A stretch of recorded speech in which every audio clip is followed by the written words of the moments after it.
Hello guys, मैं हूँ एकाग्र और फाइनली आज मैं 8 मंथ का हो गया हूँ। सोचा था कि मस्त संडे एंजॉय करूँगा, 10 बजे उठूँगा, पर मम्मी ने आज मुझे 5 ही बजे उठा दिया। और 5 बजे उठने के बाद मानो मुझे हर जगह बस मुर्गियों की बांगे ही सुनाई दे रही थी, जैसे मुर्गी मेरे बगल ही में हो। चलिए तो मैं अब आपको अपनी फैमिली से मिलाता हूँ। ये है मेरी प्यारी सी मम्मी, ये है मेरी बहुत क्यूट सी दादी और ये है मेरे दादाजी। अगर आप सब मेरे पापा को ढूंढ रहे हैं तो वो ये रहे। और अब हम सब ने कर लिया था एक प्यारा सा फिट चेक और फिर हम चल पड़े। अगर आप सब ये सोच रहे हैं कितनी सुबह सुबह तैयार होकर हम सब कहाँ जा रहे हैं, तो हम सब जा रहे हैं खाटू श्याम बाबा के दर्शन करने।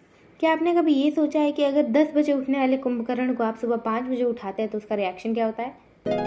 ऐसा ही होता है। मुझे तो इतनी ज़्यादा नींद आ रही थी कि मुझे कोई पेट्रोल पंप पे सुला जाता तो भी मैं सो जाता, पर क्या कर सकते हैं, हमें आगे भी जाना था। फिर मैंने गाड़ी में खी पापा के साथ खूब सारी मस्ती दी, अपनी क्यूट सी स्माइल, और अपनी क्यूटनेस के साथ मैं आगे बढ़ चला।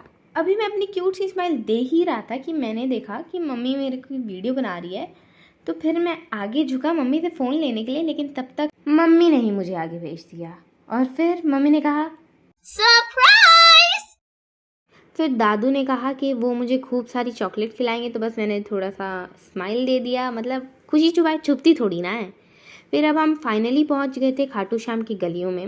वैसे तो आप सबने बहुत सारी कहानियां सुनी होंगी खाटू श्याम से रिलेटेड, पर आज मैं आपको वो कहानी सुनाऊंगा जो मुझे मेरी दादी ने बताई है। तो इस सब की शुरुआत होती है महाभारत युद्ध से, जो कि कौरव और पांडवों के बीच में लड़ा गया था हस्तिनापुर के सिंहासन के लिए। महाभारत एक ऐसा युद्ध था जिसमें एक से एक महावीर आए थे, और उन्हीं में से एक थे पांडुपुत्र भीम के पौत्र बर्बरीक। और बर्बरीक जी जो थे, ये अपनी माता को वचन देकर आए थे कि ये उस पक्ष से युद्ध में लड़ेंगे जो पक्ष कमजोर होगा।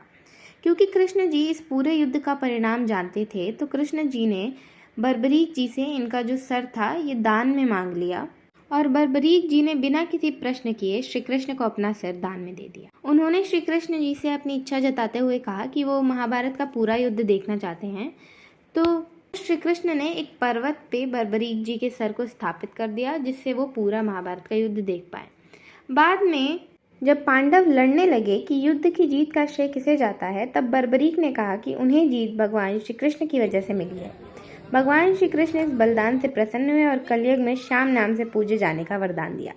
यही थी श्याम बाबा की कहानी। फिर हम पहुंचे एक मिठाई की दुकान पे, जहाँ से हमने खाटू श्याम जी के लिए प्रसाद लिया। वैसे मन तो मेरा भी था मिठाई खाने का, फिर बाद में याद आया कि मेरे तो दांत ही नहीं है तो खाऊंगा क्या। फिर हम फाइनली पहुंच गए खाटू श्याम, और वहाँ पे जाके जो सबसे पहली चीज़ सुनने को मिली थी ना, वो यही थी। फिर जब मैंने आगे से लेकर पीछे तक देखा तो अपने डायपर के बिल जितनी लंबी मेरे को लाइन दिखाई दी। लेकिन मेरा क्या था, मैं तो गोदी में हूँ। गोदी में होने पर मेरे मन से बस एक ही आवाज़ निकल रही थी। कहते हैं ना कि अगर 4 लोगों में आपको कोई अपना मिल जाए तो आप उसी को देखते रहते हो, और यहाँ तो मुझे मेरा बेस्ट फ्रेंड मिल गया था। आप मानोगे नहीं कि मेरा बेस्ट फ्रेंड कौन है, और वो कोई और नहीं है, ये देखिए ऊपर, देखिए ऊपर, हाँ, ये है मेरा बेस्ट फ्रेंड पंखा। जब से मैं पैदा हुआ है तब से आज तक मैंने अगर प्यार से अपनी आंखों से किसी को देखा है तो वो कोई और नहीं, ये पंखा ही है। ऊपर से ये तो बड़े वाला था, तो देखना तो बनता ही है।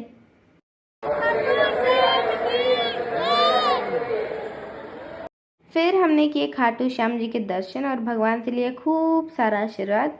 फिर मम्मी को खूब सारे नखरे दिखाने के बाद मम्मी ने मुझे खिलाया थोड़ा सा हलवा। ज़्यादा ही था वैसे तो मेरे लिए, लेकिन ठीक है। पर फिर मैंने देखा कि पापा पीछे पनीर पराठे, मंचूरियन और पनीर की सब्जी ऑर्डर कर रहे हैं, तो फिर मैंने सोचा कि छोड़ो हलवा, पनीर पे कॉन्सेंट्रेट करते हैं। जब मैंने देखा कि कोई मेरे पे ध्यान ही नहीं दे रहा है, तो फिर मेरे दिमाग में एक आइडिया आया। कभी कभी ये भी करना पड़ता है। फिर मैंने दादी से थोड़ी सी चाय की डिमांड की, पर हाथ तो आया लेकिन मुंह ना लगा। लेकिन कोई नहीं, क्योंकि अब हम सब ने दर्शन कर लिए थे और खूब सारी मस्ती भी कर ली थी, तो अब हम सब ने सोचा कि अब हम घर चलते हैं।